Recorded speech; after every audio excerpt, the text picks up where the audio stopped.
बिस्मिल्लाहिर्रहमानिर्रहीम। अस्सलाम वालेकुम।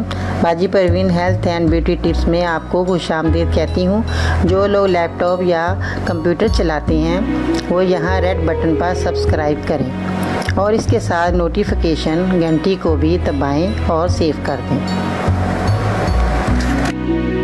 और जो लोग मोबाइल पर मेरी वीडियो देख रहे हैं वो यहाँ रेड बटन पर सब्सक्राइब करें और इस नोटिफिकेशन घंटी को ऑन कर दें और ओके कर दें ताकि आपको रोज़ मेरी नई वीडियो देखने को मिले।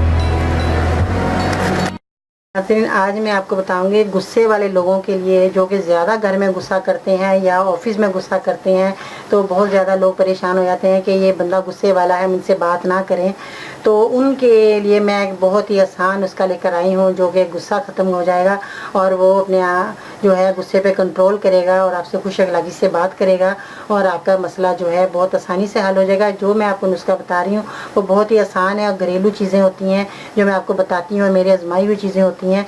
और मैं कोई ऐसी चीज़ें नहीं होती जो कि आपको चीज़ों से नुकसान हो, बल्कि आपको फ़ायदा ही होगा, क्योंकि ये चीज़ें मेरी इस्तेमाल की होती हैं और मैं इनसे जो है इस्तेमाल करके मैं आपको बताती हूँ ताकि जो भी आपको मर्ज़ हो उसका आपका हमेशा के लिए वो मर्ज़ का ख़ात्मा हो। मैं ऐसी चीज़ें आपको दिखाती भी हूँ और बताती भी हूँ। तो नाज़रीन, सबसे पहले आपने क्या लेना है मैं आपको नाम बता देती हूँ। ये देखिए लेमन है, जो हम रोज़ाना अपने खाने में इस्तेमाल करते हैं और इसके बहुत ही फ़ायदे हैं।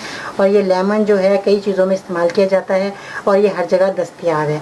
हर बाहर के मुल्क में, पाकिस्तान में, सब जगह ये लेमन जो है मिल जाएगा, आपको किसी किस्म की परेशानी नहीं होगी।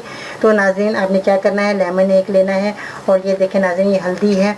हल्दी को आपने क्या करना है, ये आपने हल्दी साबुत आपके पास है तो उसका पाउडर बना लें। अगर साबुत हल्दी नहीं है तो आप इसी हल्दी को लेकर आपने 1 चम्मच इस तरह का लेना है, 1 चम्मच भर लें या इतना आधा चम्मच कर लें आप हल्दी का। आपने एक दूसरे बर्तन में डालना है, इस तरह करके अपने बर्तन में डालना और लेमन का रस निकाल के इसमें शामिल कर लेना है। तो ये जब शामिल हो जाएगा लेमन का रस अच्छी तरह, तो फिर आपने इसको हल्दी के साथ जब लेमन को इस्तेमाल कर लेंगे तो फिर आपने इसको मरीज़ को दे देना पानी से।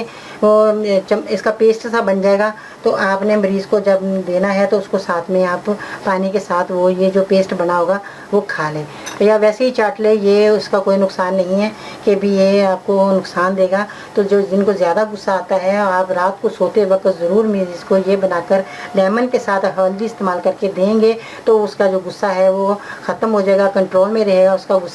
और जो है ये जो बहुत फ़ायदेमंद ये नुस्खा है जो मैंने आपको बताया, ये बहुत से लोगों ने इस्तेमाल किया, उनका गुस्सा ख़त्म हुआ और अपनी खुशगवार ज़िंदगी बसर कर रहे हैं। और आपने ये ज़रूर नुस्खा इस्तेमाल करना, दूसरों को भी बताना है। तो इंशाअल्लाह ताला ये जो है बहुत आजकल जो है बच्चे, बड़े, बूढ़े जो ये गुस्से वाले हैं उनके लिए आप ये दवाई इस्तेमाल कर सकते हैं। ये कोई इसका नुकसान नहीं है कि ये दवाई खाने से आपको कोई दूसरी तकलीफ़ हो जाएगी, ऐसा नहीं है। जैसे अंग्रेज़ी दवाइयाँ खाने से इंसान की एक चीज़ ठीक होती है दूसरी ख़राब हो जाती है, ऐसा इसमें कुछ भी नहीं है। आपने ये पेस्ट बनानी है और मरीज़ को ऐसे ही खा ले या वो पानी के साथ इसको पेस्ट को खा ले। और आपने जब ये पेस्ट बन जाए तो आपने मरीज़ को 1 चम्मच इस तरह पेस्ट बना हुआ आपने लेमन का देना है। अगर आपने रोज़ बनाना चाहें, आपने हफ्ते में 1 बार आपने मरीज़ को, गुस्से वाले को ये बनाकर देना है। तो नाज़रीन, अपना बहुत सारा ख्याल रखिएगा। बाजी परवीन को इजाज़त दीजिए, नई वीडियो के साथ फिर हाज़िर हो जाऊँगी। अल्लाह हाफिज़।